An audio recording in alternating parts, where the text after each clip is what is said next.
Hello friends, and welcome back to another video. Today I am here to let you all know what we are using for our curriculum for the 2025-2026 homeschool year. This video is in regards to my 7th grader and the curriculum that he is using this year. The first few subjects that I mentioned, we do as a group or a family style. So if you watch my other curriculum choice videos that I will upload for my 5th grader and my 1st grader, you will notice that a lot of those subjects are similar because we do them family style. So I'm going to be referring to those in the beginning of the video, and then I will move to his independent subjects towards the end of the video. Right off the bat, as a family, we start off doing handwriting, Bible, history, science, music, health, and art. We do not do each of those every single day, but for this video, I'm going to just be letting you know what we use for those subjects. If you would like to know on what days we do those subjects, you can hop on back to the last video that I posted, which was beginning of school year homeschool update, just kind of how things are going. And in that video near the end, I uploaded what our daily schedules look like for each of my children. So for today, I'm just sharing what books and what curriculum we chose to use for the subjects for my kiddos. So as I mentioned, this video is regarding my 7th grader. So let me go ahead and jump right in and show you what we are using for his schooling for this year. For Bible, we have chosen to use Bible questions and answers for kids. And this is by Dave Strahler. And this just has questions that we go through each morning and sort of like a little devotional and some scripture to go along with each question. And this has prompted some really good conversations. And then we're also using 5 in a Row, the Christian Character and Bible Study Supplement.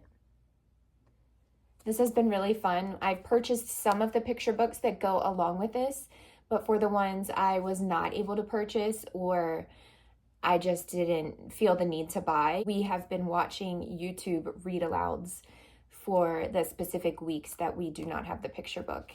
And this one's been really neat as well. We've been enjoying this also. For handwriting, he is using The Good and the Beautiful, and he is on level 7.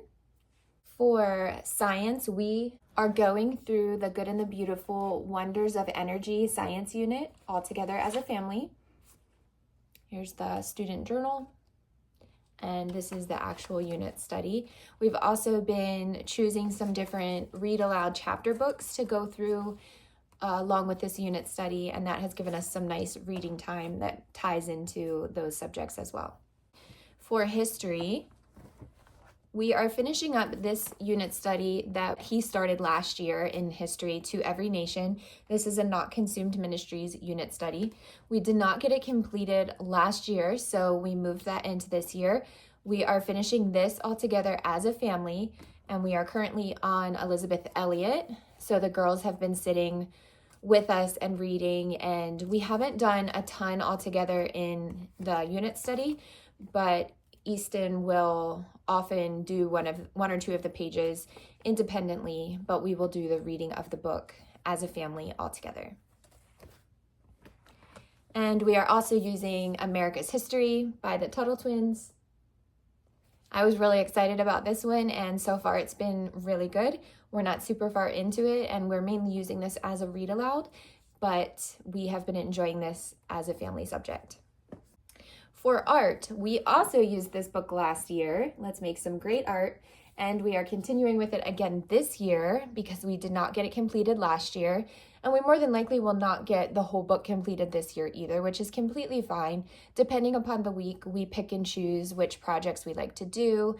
We do a lot of creative things outside of our school schedules, so we get a lot of art and creative activities in. So this is just kind of a fun extra book that we add in typically once a week. For health, we are going through The Good and the Beautiful Safety Unit, the student journal, and the unit study. And then at some point, I do also plan to filter in good pictures, bad pictures.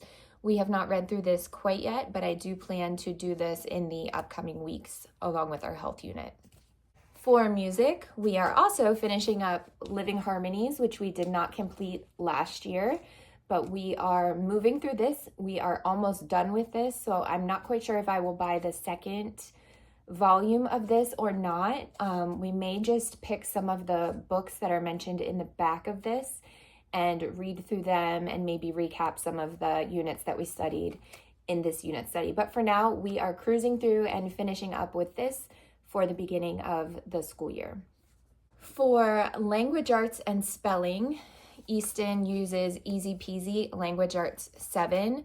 This is the workbook, and this is the lesson guide. Some lessons he will do independently, and sometimes I will help him. But regardless, the lesson plans are in here, and there's also an answer key at the back. So whether he is doing the lesson on his own or I need to grade it for him, everything is included in the lesson guide to complete the workbook page for the day.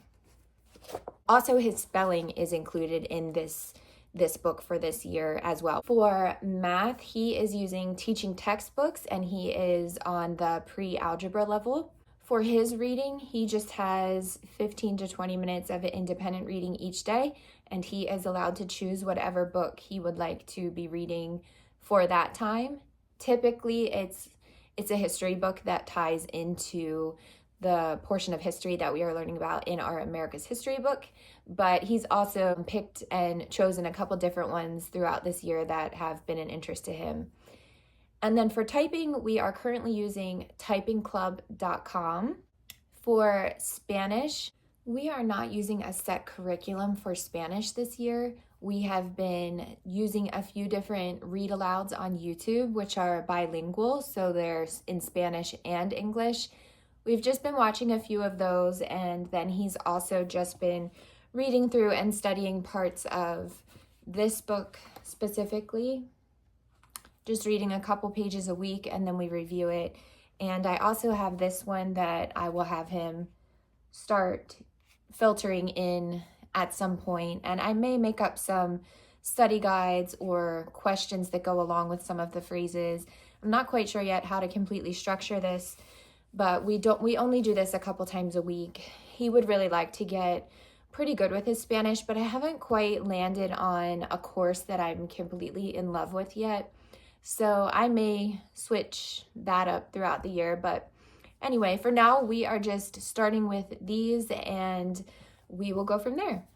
For piano, he is going through an online course called Piano Technique Made Easy, and it is from the website Pianote, and that is going really well. I had purchased that last year. I myself had plans to go through it, but I have not gotten to it yet. So I sent him to use it first, and so far it's going really well for him. That is the curriculum that we use at home for my 7th grader, and that is our plan for the 2025-2026 homeschool year. Now, I will go over what he takes at co-op, and he has 3 different periods at co-op, and he does not use any certain workbooks for those classes. But his first period, he's taking critical thinking and logic. Second period, he is in home ec. And third period, he is taking arts and crafts. And so far, co-op is off to a great start for him. He is really enjoying all of his classes, and he just loves co-op and co-op days. So anyway, that is our curriculum choices for 7th grade for this year. If you have any questions, please leave them down below and I will do my best to answer them. Thank you for being here, and we will talk very, very soon.